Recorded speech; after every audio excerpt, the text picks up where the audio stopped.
Republic ডেতে আমাদের complex থেকে আয়োজন করা হয়েছিল যে মেয়েদের জন্য, মানে মেয়ে মেয়ে ছেলে বাচ্চা সবার জন্য খেলাধুলা, সাথে পিকনিক।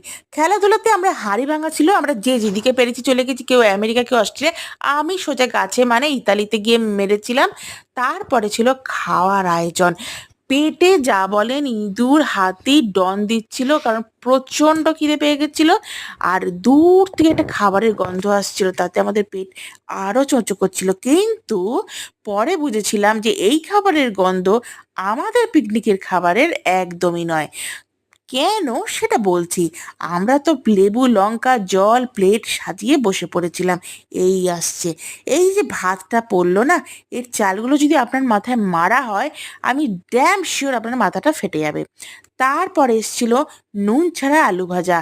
তারপরে এসছিল রসগোল্লার রস মেশানো মিষ্টি ডাল। তারপর এই সব বড় একখানা চুরোলা ফুলকপি আলুর তরকারি। আর এক গামলা বমির মধ্যে যদি মাংস রাখা হয়, ঠিক সেই রকম একটা মাংস এসেছিল। শেষে দিয়েছিল চাটনি। চাটনিটা ছিল বহু পুরনো। যাক, এরকম একটা খাবারকে রিপাবলিক ডে একদম বাজে গেছে।